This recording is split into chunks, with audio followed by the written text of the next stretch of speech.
Petcher. And I'm Rachel Allison, and welcome to the first ever episode of The Hour, live from the University of Salford's Media City UK campus. Coming up on today's show, we have an interview with the hilarious YouTuber Max Fosh. We also have the fabulous new chat show, Queer Talk, with David. And to top it off, live debates here in the studio. We'll be asking if dating preferences are racist and who should pay for dinner, men or women. But more on that later in the show, so stick around for that. But first, let's take a look behind the scenes at the people that make this show possible. So, camera, follow me. Hello, hello. So welcome to the studio. We have the fabulous camera crew over here. Thomas, give us a wave, Thomas. Hi. Luke, Callum in the back. Yeah. Can you hear us auto cue, Olivia? Hi. Hello, hello, hello. Follow me, follow me. Behind this camera, we have Charlotte and Dan. Say hi. Hi. Come on, a little bit louder, a bit more enthusiastic than that. Follow me, out of the studio. And let's come to the gallery. Quick, quick, quick, quick, quick. Give us a turn. And we have here the sound crew. We have Joe and Bethan. Say hi. Hello.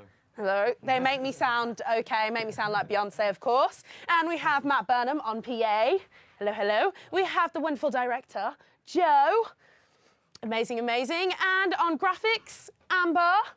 Give us a wave, come on. Don't be shy, don't be shy. And Ben and Panache doing server.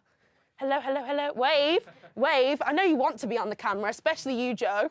Come on, right. Now, back to you, David, in the studio. Guys, thank you so much. You know, it's not easy to do all this. You only see us, and there's so much amazing work going behind the screen, so thank you very much for that.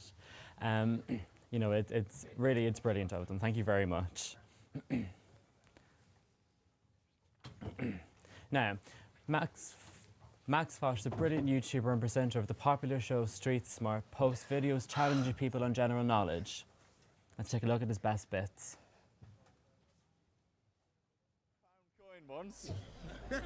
But you haven't got that tonight, bet you.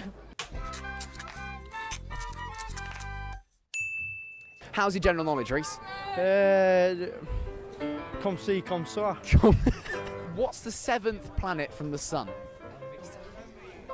Can you see it? What's Samuel Jackson's middle name? It begins with L.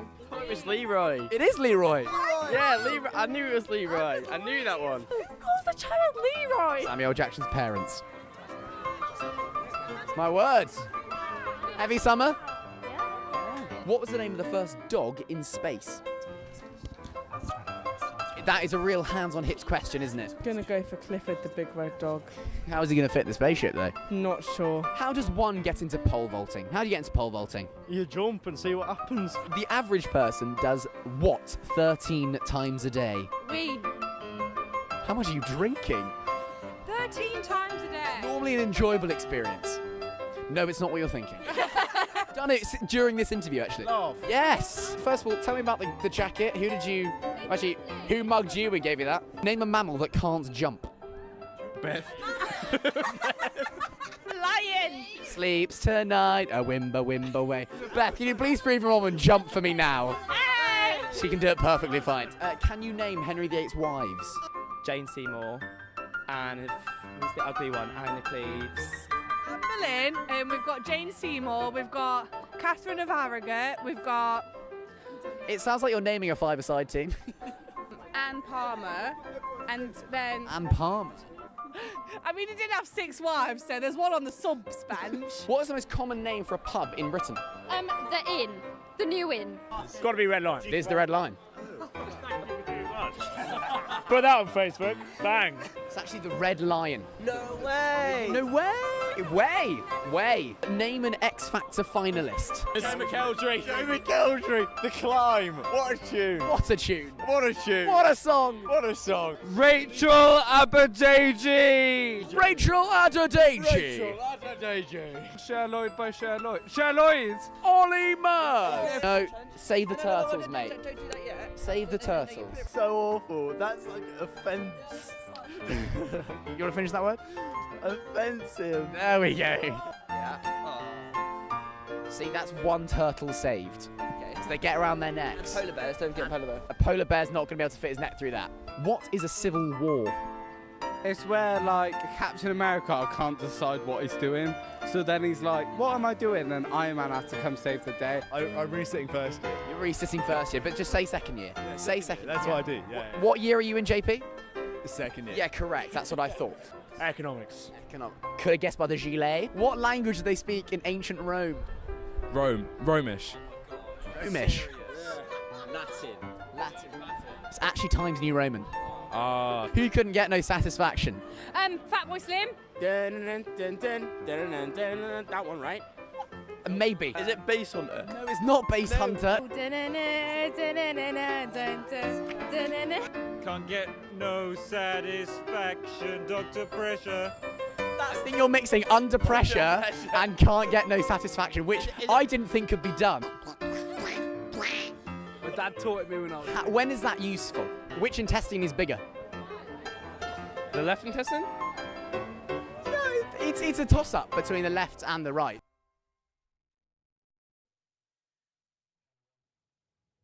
Joining us now on Skype is the man himself, Max. Thank you for coming on the show. How are you? Please tell us more about your videos. I'm very well, thank you. Thank you very much for having a chat. A little bit more about the videos. I can't see it, it's just a white screen. We're having some technical difficulties. Talking to a technical man right difficulties. now. Just bear with us with the Ironic connection. for it. We can hear him and he sounds lovely though. Yeah, Oh, exactly. that's Your good. voice That's is very good to good, by the hear. way. Thank you very much. And likewise. Thank you. Shall I just keep going or should I just of wait course. till the... Please, tell us more about your videos, please. Okay, so I went to Newcastle University and I graduated in July. And as I was going to my final year, I want to go to TV presenting. And I kind of had an idea for just doing my own series. Obviously, Newcastle's a very vibrant night out. So I grabbed a camera, a mate of mine, and a mic, and filmed 5 videos in 5 days for Freshers Week. And it kind of snowballed after that. Good stuff. And you've got a tour coming up, haven't you? I have. I've actually just finished one. I've just finished a big one around the UK, but I am going to do another mini one on the 14th of November, starting in Leeds, and going to Leeds, Manchester, and then Liverpool to finish up with. But the tour I've just done has been 11 cities across the UK in 2 weeks. Filming a video in each place, editing it as I go, posting, and then just filming in the next city. So we started along the south coast. We started in Brighton, and then the first week kind of Brighton, Bournemouth, Exeter and Plymouth. And then the week after we kind of went up Nottingham, Birmingham, Warwick, and then finishing up where it all began in Newcastle. Wow. You're a very, very busy guy, as it seems. So please do tell us, what is your favourite moment? My favourite moment is, there's been a lot. I think a lot of the time. Hold on. I think I might be able to get. Oh, can you see me now? Oh, we have you. Hello. Just Finally. as beautiful as your voice. How are you? Thank you very much. My favourite moment. I get a lot of questions from people asking whether I'm the BBC. Which is quite funny because ultimately the kind of setup that we have is very, very small. It's a camera and a mic. So people thinking that we're some huge news channel is always good fun. And you never really know who you're going to meet. So normally people are very, very nice and very, very friendly. Oh, great. Fantastic. Look, thank you so much for coming on the show. But please tell us, how can we see more of your videos? Well, I've got a Facebook channel and a YouTube channel. The Facebook is Street Smart. Just go type in Street Smart. And then on YouTube is the same. Or you can also follow me on Instagram at max.fosh. There you go, there's a plug for you. But can I ask you one thing, please? Please, can you do the Rachel Adedeji? Please, you've got to do it. Yeah, there's a funny story behind that. I've always, whenever the X Factor kind of announcer started doing his thing, I started doing it with my friends, and I thought, right, I've got to be able to get that into a video. So the question about name an X Factor finalist was a shameless opportunity to say Rachel Adedeji, Ollie Murs. and you know, it's bought me, it's got me quite a lot of free drinks in the past. It's good fun. I don't know why you just haven't got the role of the voiceover man for the X Factor yet. I really don't. I know. Yeah. If he is ever ill, X Factor, please just give me a call. I can do any name that you so please. Oh, that's great. Now, actually, I do want to know, because I love your videos. I have to ask, have you ever had any trouble on nights out or anything like that? You're working with a lot of people, you know, it could get hazy. No, we have never had any trouble with anybody at all. A lot of the time, people kind of, if people do start to get slightly irritated, I just say, look, you don't have to be interviewed. Have a good night. And normally, actually, no, always we've always been had great responses from everybody. And if it seems like somebody might be getting a little bit angry or not really getting on board with what's happening, then we just cut the interview short and said, look, thank you so much for your time and have a good night. Yeah. Okay, so we know that you've graduated and then you started all of this in Newcastle, the videos. What do you actually want to do for a career? Because you're great at presenting. Well, yeah, I mean, I'd love to go into TV presenting, which is why I started doing it in the first place, because I thought I needed kind of a show reel of bits and bobs. And after doing 5 videos, people said, well, why don't you continue? And I didn't really have a good answer why I shouldn't. So I'd love to go to TV presenting, but I think that online is becoming, this is me getting adding my 2 cents worth, but I think online is becoming more and more popular, and there's getting greater engagement with consumers. And so I don't see why not to continue down this online route as much as possible. Obviously, I'd like to try and make it my full-time job. At the moment, that's not the case. So I'm trying to get as much sponsorship involved without kind of detracting from the videos. Yeah. Thank you, Max. Now, can we just get a recap on your social media? Yeah, on Instagram, you can follow me at max.fosh. And then Facebook and YouTube is both Street Smart. And can you just one more time, details of tour as well, so we all know? Yeah, details of tour. Well, you can re-watch all those best bits that was just shown there. Is the best bits from the tour that we've just had. You can see all of that on the Facebook, but also the 15th to the 18th of November, I'm going to be in Manchester, Leeds, and Liverpool as well. Max, we have to let you go, but thank you so much for coming on the show. We've really enjoyed it. Thank you very much. Thank you so much, guys. Thank you. Bye. See you later. Right, just to make things even more confusing now, we ask you to join David, this David, and another David in the new chat show, Queer Talk. Let's have a little look.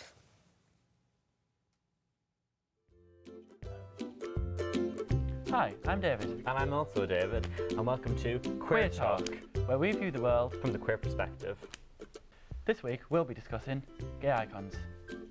Okay, so what do you think constitutes a gay icon?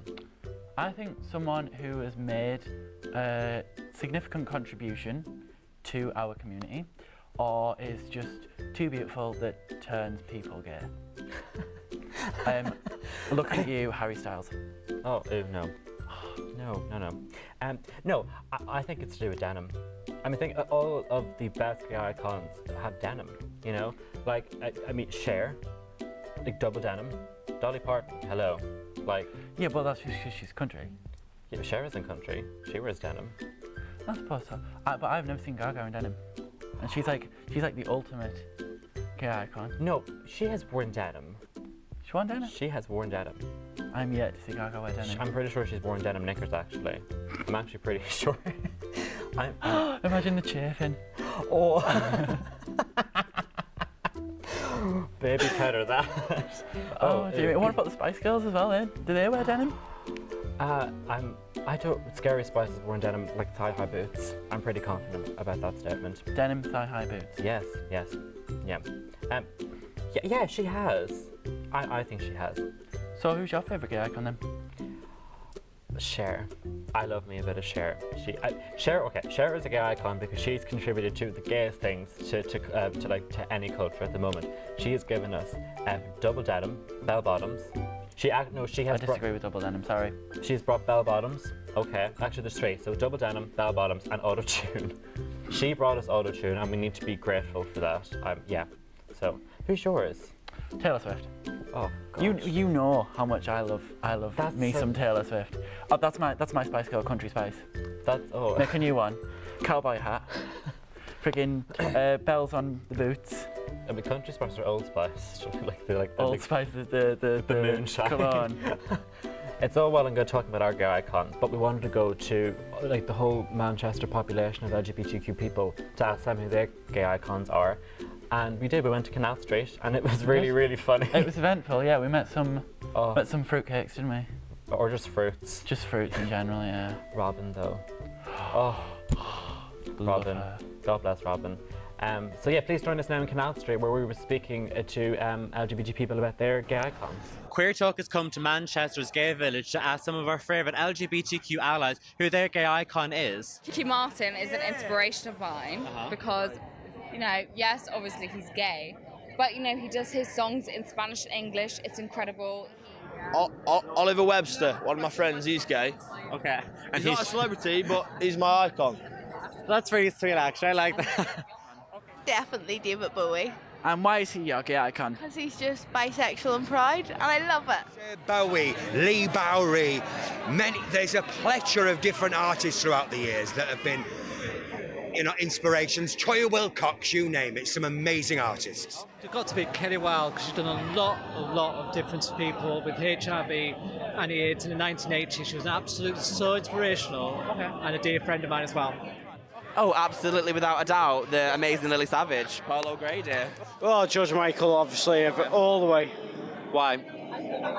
He's just fit, he's funky, and he's out there. For Beyonce, I know she's 100% straight, but she's bloody gorgeous. Okay, well, no, I don't mean that I actually have to be gay. I just mean that some of the gay... icon? Yeah.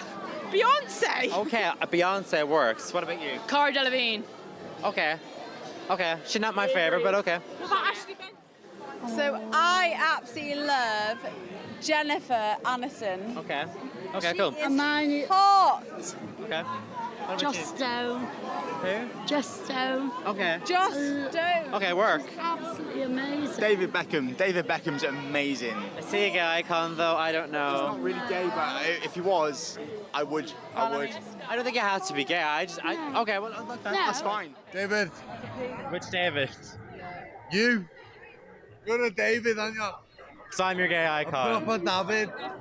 Proper f***ing David, innit? Why am I a gay icon? You're only gay lad that I know. Just wait, it's right. Fair enough. Okay. Her? Is she gay? Yeah. Okay, it's my fiance. Really? Actually, oh my God!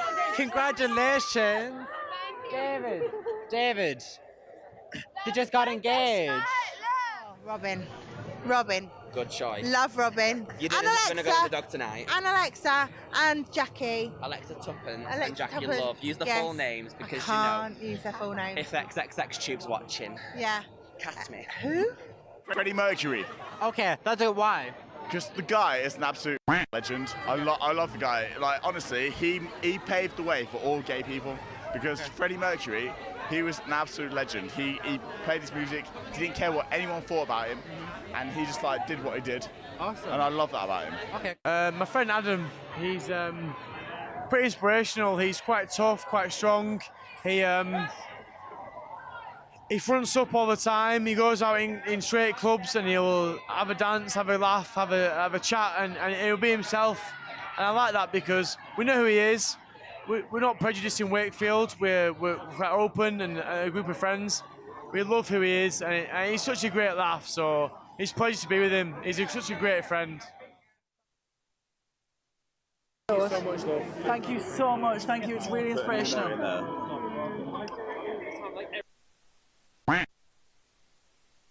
Hey You. It's a reality website called Hey You. They have.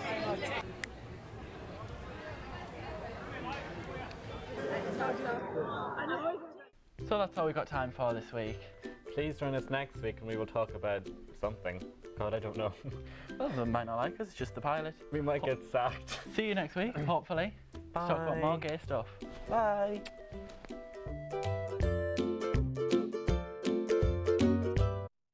Oh, I loved that. Have you had a haircut since? No. Have you not? Do I look like I have? Yeah. I just brushed it. Well, okay, tell us all your secrets so I don't. Right, so now our friends Will, Brad and Jade have all very bravely taken on the challenge of embarrassing themselves in public just for you, all to get a reaction from the general public. Take a look at this.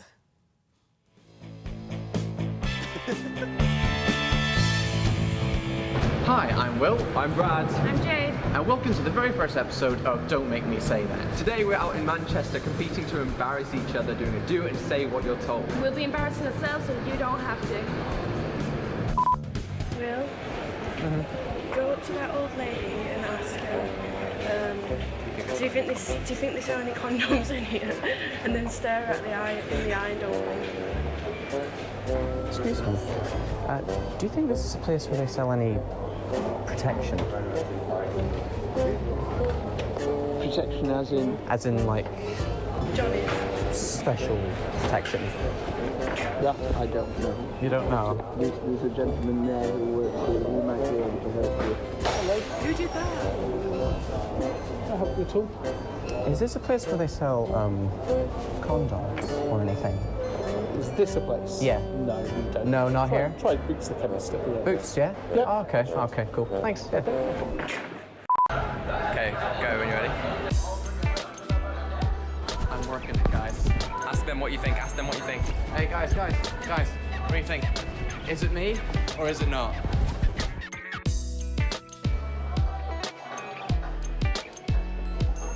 Well, ask a customer, do you know if they sell fridges here?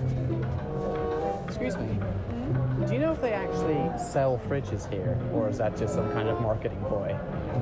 No idea? Just go. Right, another person. Ask until you get a solid answer. We need that answer. Do they sell fridges? Excuse me. Do you actually sell fridges here? Is that something you actually sell? We don't here, but you can order them. I think at Trafford Centre maybe. They have a home section there. I have a home Trafford Centre, do they? Ah, so I could get like a fridge for just any purposes, like I don't know, going in for like in case a bomb hits, like Indiana Jones or nothing. No? Alright, so do they sell fridges? Don't sell fridges here. No. No fridges. We've got another little task for these guys to do. So what you guys are going to do, right, which birthday present is the best? So one of you has got a ruler, right, and a chocolate frying pan. Hi. Sorry guys, we're having an argument. I was wondering if you can help us out. Friend's birthday is coming up soon, and she thinks... A multi-purpose ruler. For a birthday present. Right. I think chocolate frying pan. Well, he's diabetic. Yeah, he's got one arm. What? He's got one arm. He can't use a ruler with one arm. He can, he'll just use his elbow. What do you guys think? Like, which would you rather receive for a birthday present? A chocolate frying pan or a multi-purpose ruler? Me personally, this ruler. A chocolate frying pan. Chocolate frying pan, yeah, because I know he's diabetic, but if it's low on sugar, just eat the frying pan. No, you can't do that. Suggested getting an entire chocolate kitchen set. Just get a chocolate kitchen set. It's not health and safety. I think chocolate. But what would they do with the multi-purpose ruler? Rule stuff. Nothing. Yeah, but what? Would they really use it? Exactly. So I go with a frying pan. Chocolate. Chocolate frying pan. Have enjoyment from chocolate. Oh, absolutely. Yeah. Nice. Yeah. I'm going to find that chocolate frying pan. Thank you so much. Cheers. I'm making it a thing. Chocolate frying pan, that's a thing. Well, that was the first episode of Don't Make Me Say That. If you have any challenge ideas, then make sure to follow us on these social media accounts and send us a message. And we'll see you this time next week. Have you ever done an impractical joke? You know what, right? Me and my family, we are such jokers. We have the most jokes with each other. My brother, when he was younger, he's going to hate me. He's going to kill me that I said this, right? When he was younger, he did his first poo in the party, right? And then we left the room and we come back. And why was the poo in the other corner of the room? He had moved it. I know that's a different type of joke, isn't it? I'm just outing my family right now, aren't I? That's not a joke, that's just disgusting. Oh, God. Right, let's move on. What have we got next? What have we got? Now, please join us after the break. We're going to go for a quick ad break. Please join us after the break. Thank you.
We now join Sophie Jones as she brings you the latest sport news. Hi, Sophie.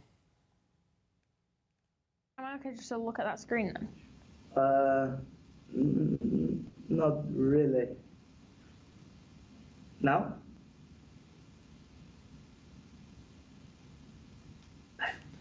Bye. We're starting. Cool. We have got a little technical issue over there with Sophie Jones. Sorry about that. Do apologise. Do you play much sport? Do I play much sport, Ray? I used to play basketball, didn't I? Okay. And I played netball. You know what? I think I'm just good with all basketballs and netballs, you know. Okay. Things like that. What about you? Oh, God. You look like you'd be good at rugby. Go on. No. Although I did play badminton. Did you? Oh, actually, we have Sophie. Yeah.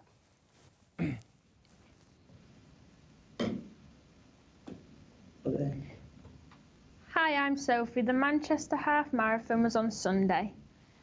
With over 10,000 runners competing the 13.1 mile course, Mikey Partington has a very special football player who ran the race.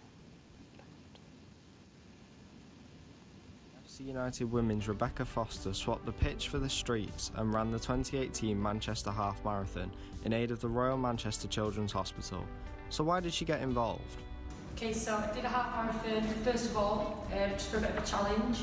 I've always wanted to do like a half marathon before, just a bit of a challenge for myself.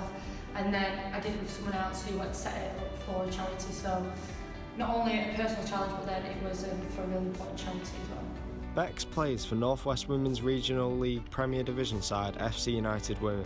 As a centre midfielder, she can be seen to be busy during a regular 90-minute game, but she admits that Sunday was a slightly different experience. A lot harder, not as enjoyable. It's a lot better running the ball at your feet. A little bit similar, I suppose, in terms of you're always on the move, but mentally it was definitely more of a challenge running the half marathon. She may have been soaked in Sunday's heavy Manchester downpour, but even that couldn't take away the delightful feeling upon crossing the finish line. Main feeling when I crossed the line was a bit of relief. We trained for quite a while for it, so really relieved to finish it, but over the moon as well. Quite an emotional time really crossing the line after doing 2 hours of running. Bex ran alongside her good friend Michelle, whose son Kobe was born with a rare genetic disorder called neonatal Cushing's-McCune-Albright syndrome. The work of the Children's Hospital is vital to Kobe, and so Bex was delighted to be able to help give something back to the charity. Yeah, so the charity we were running for was Manchester Children's Hospital. So really important charity to myself and the woman I was running with. So instead of just asking for money for the Children's Hospital, we thought doing something as big as the half marathon would kind of prove to people how serious we was about the charity, and people would get behind us with it being quite a big event. Thousands of pounds were raised by the entirety of the runners on Sunday. Bex was overjoyed that she could help out towards her chosen charity. So our target when we sat down and decided what we wanted to do was to raise £300, and we smashed it out of the park and we raised just over £600, so really impressed. So Bex was impressed with how much money the efforts raised and how the overall experience went, but would she recommend it to others? To definitely do it.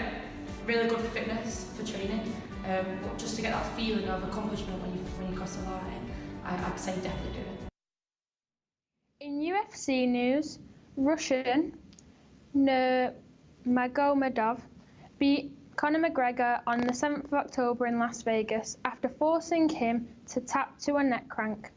But the gloss of the fight was soon removed after Khabib jumped out of the octagon and began to attack Conor McGregor's team member Dylan Dennis. The Russian team claims it was the Irishman and his team members who started the fight. However, there is no official report. It is believed both fighters will be suspended as of the 15th of October, and a hearing is set to take place in less than a week.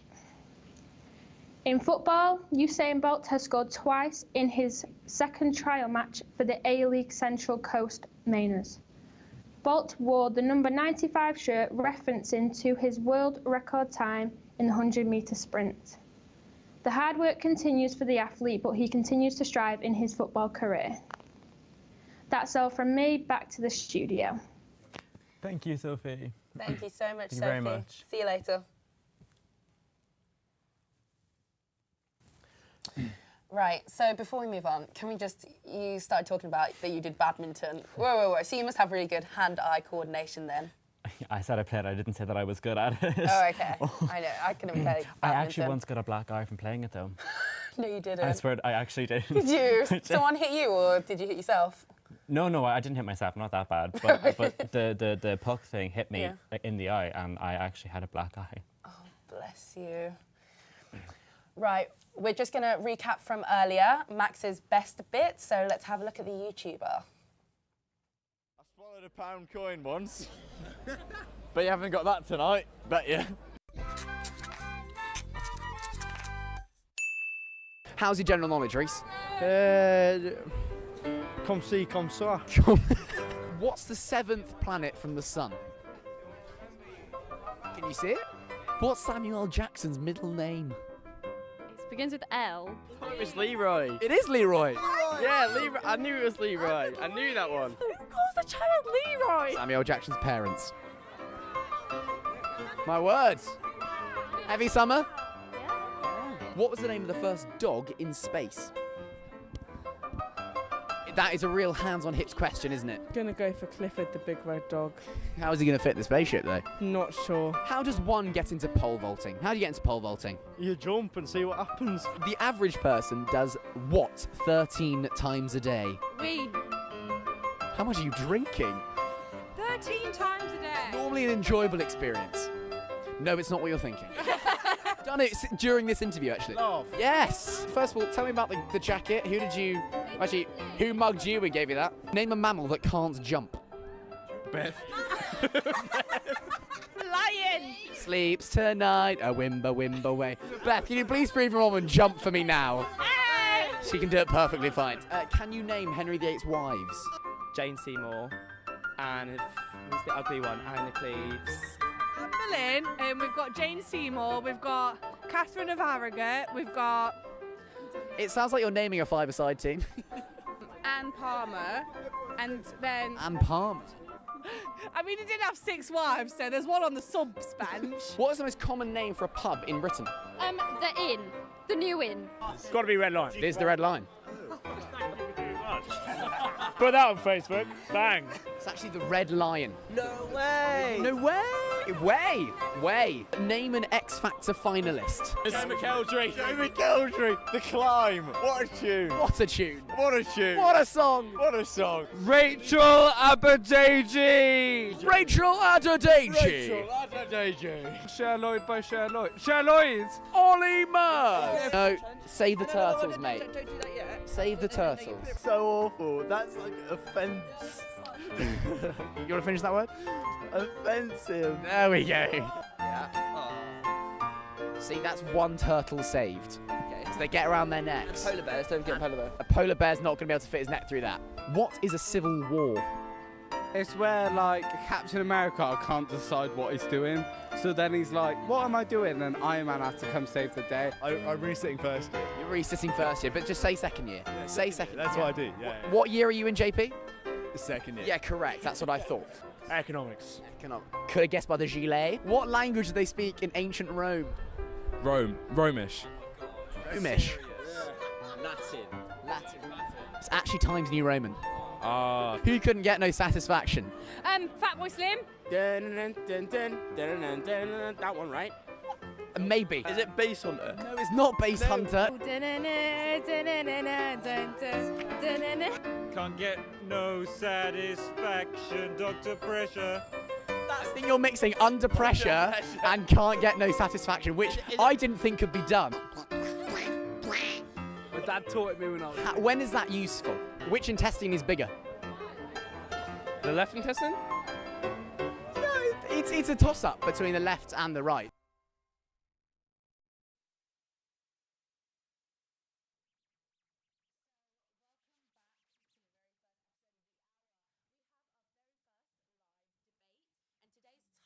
Is our dating preferences racist? We're going to have a few more topics, but this is the first. And joining us right now in the studio is Will Jordan, Gemma Goosden, Daisy Herman, and Elle McCade. Hi guys, thank you so much for coming today. So, does anybody want to start the debate off by saying, you can say what your preferences are, or saying how you feel about this topic, okay?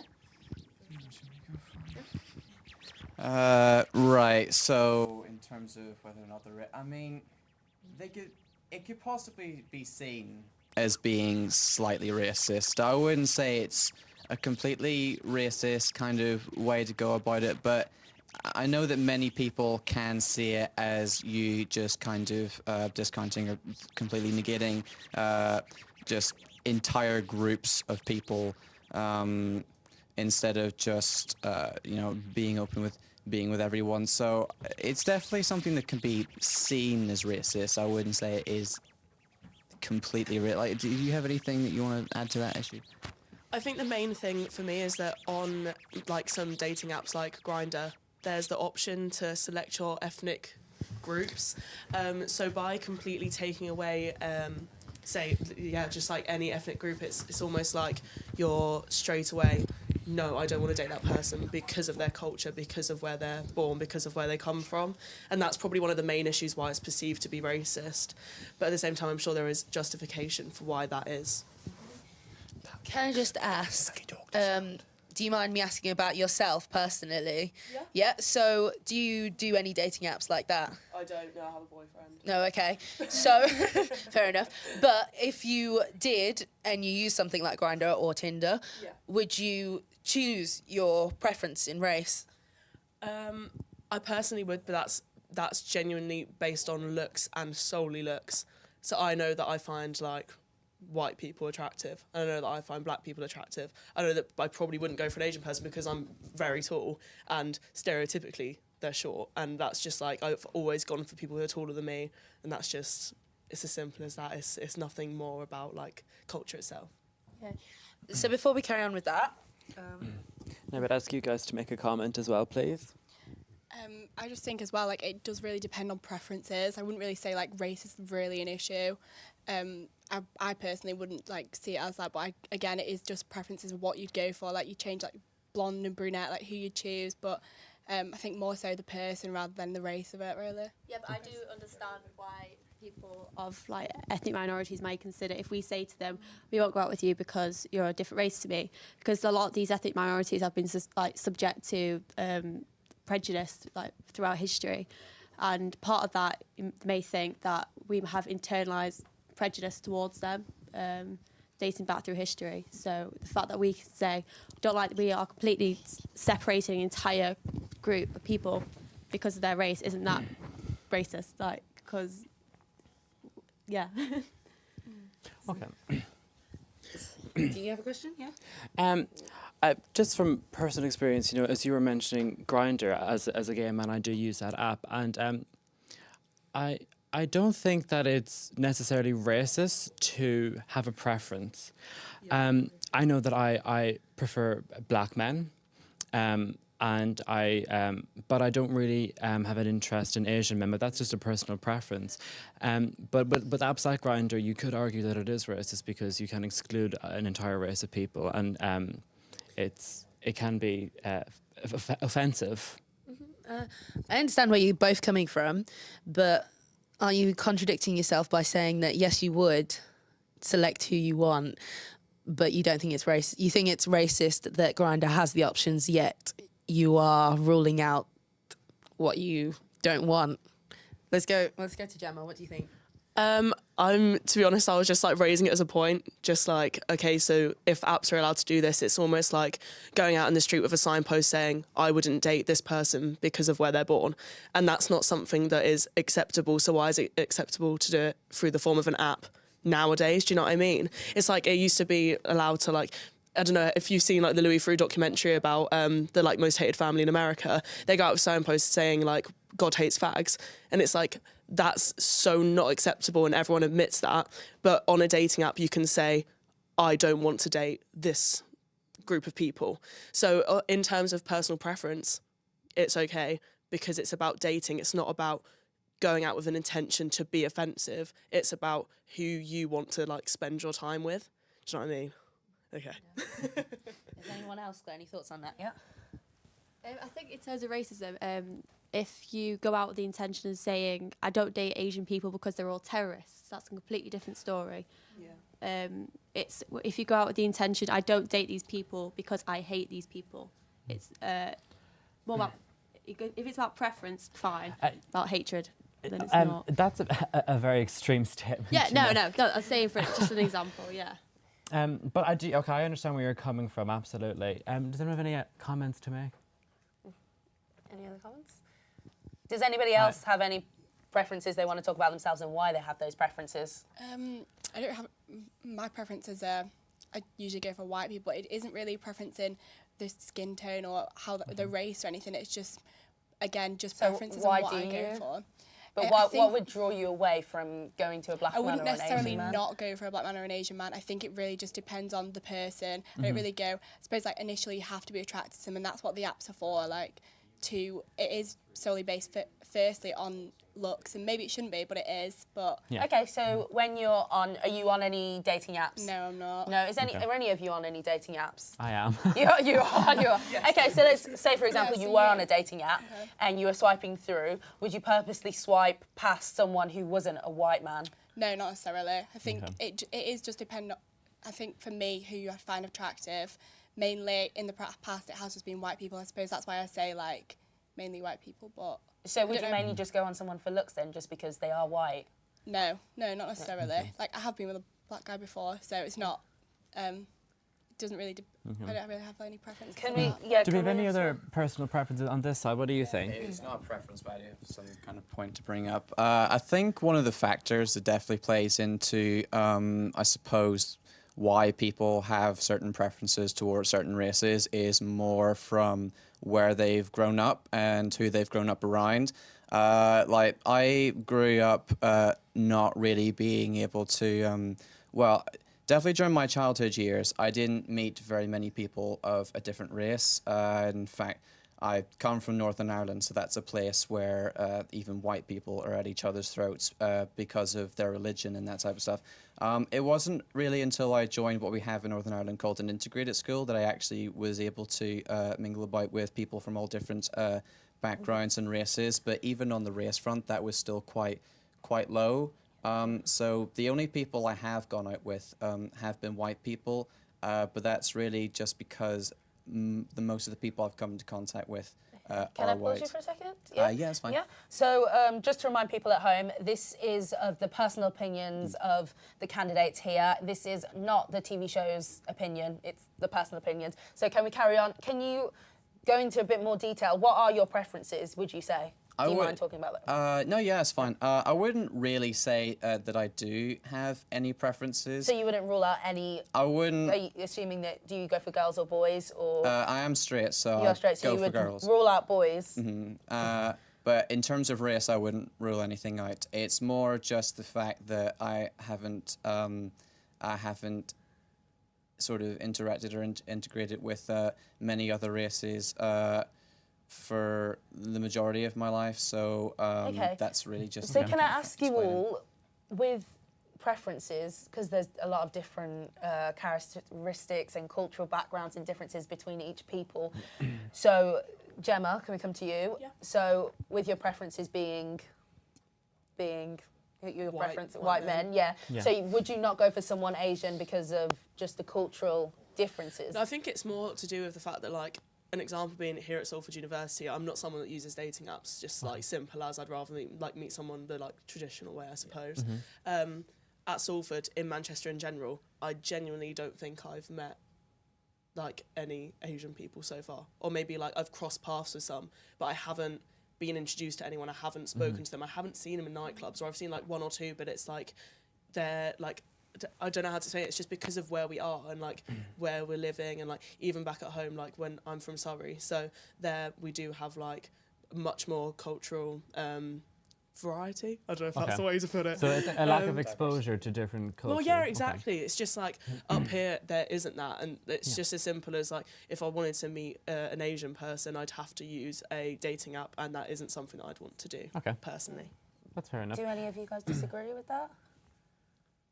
or have any opinion of Are yourself? you happy with that? Yeah, no. Actually, what are your personal preferences? We haven't really spoken to you about them. Well, I'm straight white, I think. Okay. But I'm open to it. I come from, like, where I live, I've come from quite a Jewish background. So I think religion also is a bit of a part in it. Because I'm not Jewish myself, but a lot of my friends, our family are. And I know a lot of them would prefer for their children to go out and marry Jewish boys or girls. So, and I think that's also quite similar with people, culture-wise. So a lot of Asian parents might want their kids to marry an Asian girl or boy. Yeah. So I think that's, I kind of see, yeah. Can I throw a scenario at you? Okay. You're coming to university now, and of course, university's full of different backgrounds, different people. Say you fall in love and meet an Asian man who's Muslim, and what would you do? Bring him home if you are coming from a Jewish background. How would that? Well, my parents are very chilled, but my dad is Jewish, my mum isn't. So we have all been raised as atheists. I don't think it'll be a problem. My parents are really chilled about that kind of thing. They don't really care who I go out with, girl, boy, black, white. So, but I think in stricter communities of different like races and cultures and religions, it would probably be a problem for a lot of people. But because I'm from quite a chill family, it'd be fine. But I know people whose parents wouldn't be happy with that. Okay. Thank you very much. Thank you all very much for the first topic. Now, our second debate this evening is who should pay for a meal, men or women? Okay. So does anyone want to start off first on who they believe should pay first or what they believe? Yeah.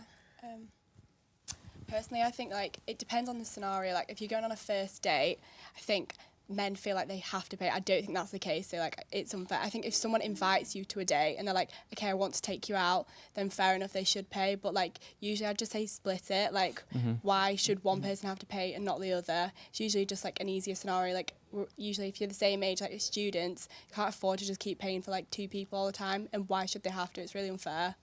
Okay. I think it should be split. Like in my case, my boyfriend, I first went out with him, we were like 16, 17 years old, so it was quite young. You don't have that much money at that point.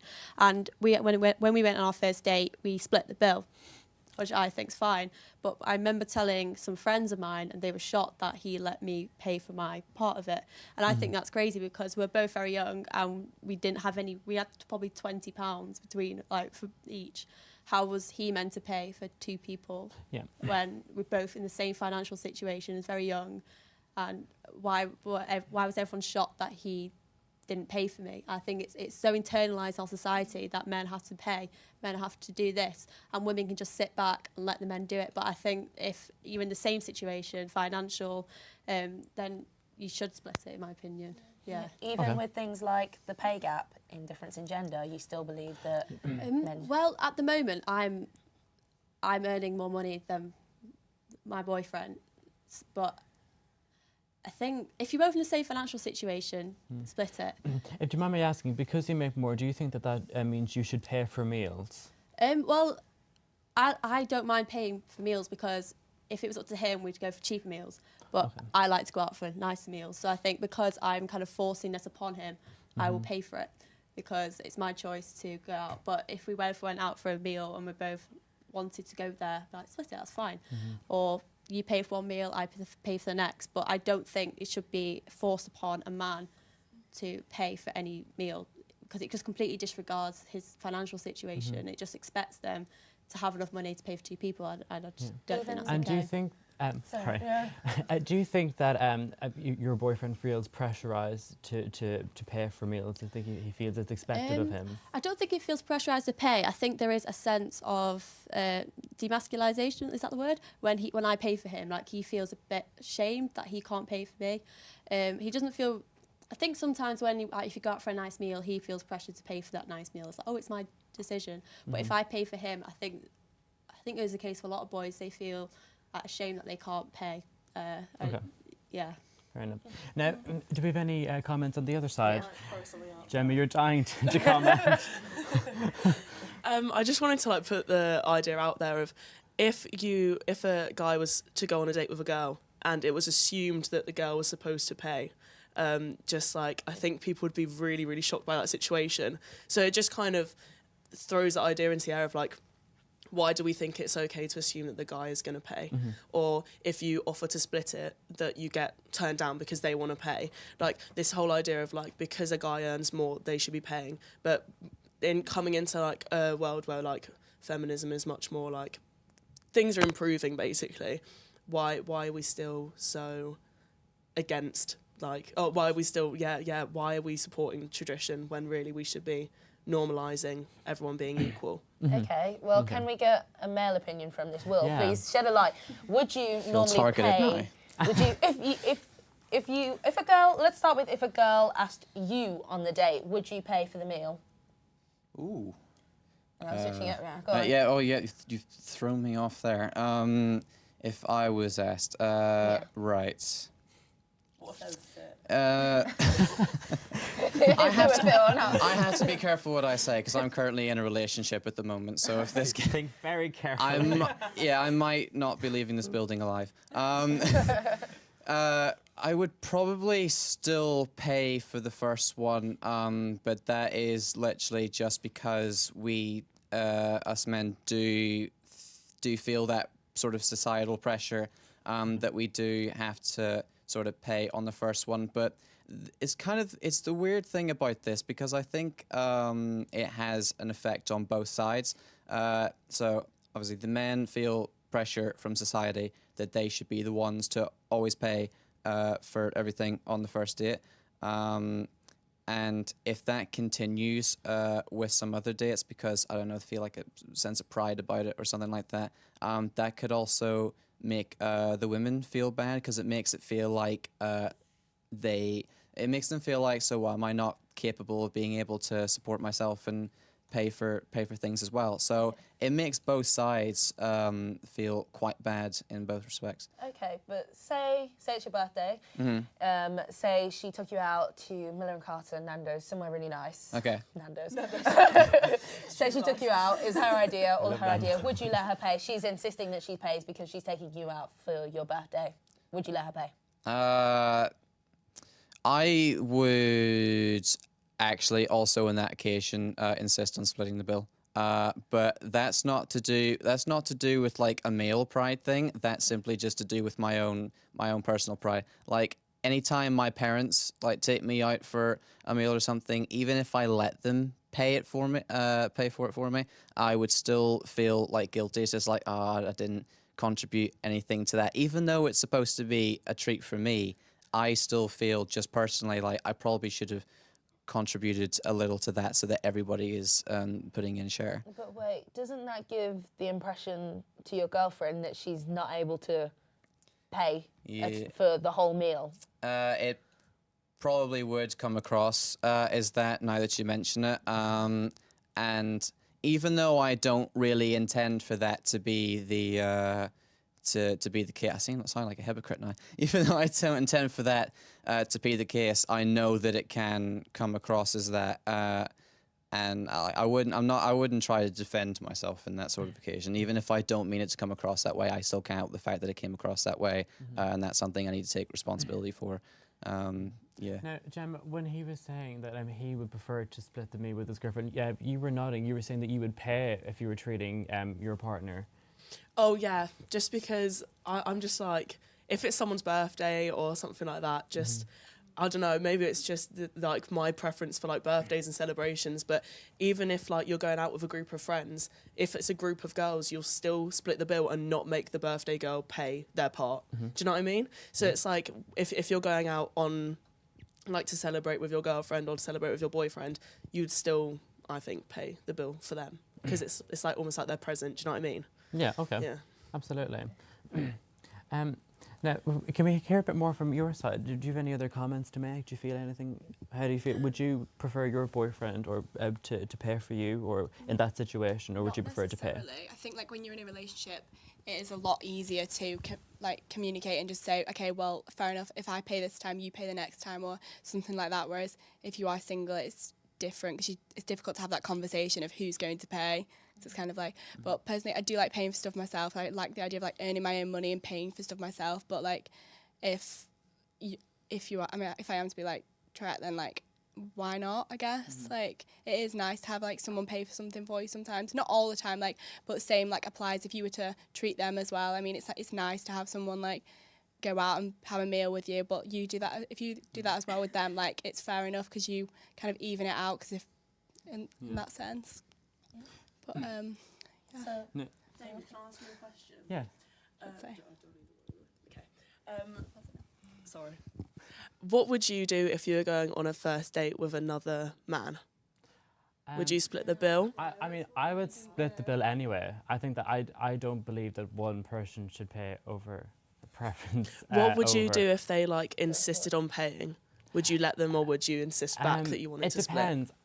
On a first date, I probably would insist on splitting it. Yeah. First of all, for independence, and I don't like the idea of someone else feeling that they have more power in a relationship, especially when it's two men or two women. It can be difficult to balance that power. Yeah. So I think simple things like that establish a very equal level of power from the get-go. So I personally prefer to split bills and things like that.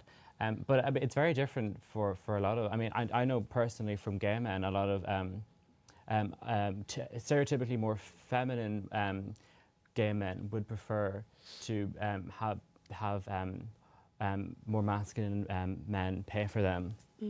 So, can I ask you, David, then, what's cheaper, being in a straight relationship or being in a gay relationship then? Gay relationship. Do you believe so? Yeah. Absolutely. I mean, hair gel, expensive cologne. You can't just rub some water in your hair. There's very high standards of beauty in the gay community. That's just one aspect. I mean, gay clubs are expensive as well. Drinks are expensive. You know, I mean, I love cocktails and they're just really, really expensive. I kind of. Can I just quickly ask also, because obviously you and Will are the only men in the room. Will, do you treat your girlfriend much? Do I treat okay? I as a student as well. I can just feel like the sort of guns pointed at me off camera, just waiting for me to say the wrong things. Just like, treat her. What do you mean? No, I'd say that I do. I do like to treat her. I do like to make sure that every treat is also unique to her and what she likes. What about with the rise in feminism, as we talked about, and women wanting to be more independent? So do you necessarily think I shouldn't treat her as much because otherwise it will make her feel less that she's being less independent? That's the thing. I wouldn't say that I treat her to an excessive amount. We have a good communication in our relationship, so we know when to back off a bit, and then we know when to be a bit more attentive. We usually discuss. We always discuss big things like beforehand. We have one particular thing about like presents, like when we give them. It's just like, do we give them on like year anniversaries? Do we give them on Valentine's Day? So we decided that we just give those out on birthdays. Does she treat you as well, just as much then? Yeah. She treats me just as much. You'd say it was equal then? Yeah. We try to make sure because we've established that we are a team. Every couple in whatever relationship, is a team, and so we do try our best to make sure that everything is put in equally. Okay, thank you very much. Thank you. Yes. Thank you guys for your preferences. Thank you all so much. Thank you for coming on the show. It's nice to hear everything about everyone. Absolutely. And good luck with all your preferences. All right. Okay, that's it for today. A huge thank you to our debate guests again. And join us, please, next Friday at 5 p.m. for another episode of The Hour. Thank you for watching. Goodbye. Goodbye.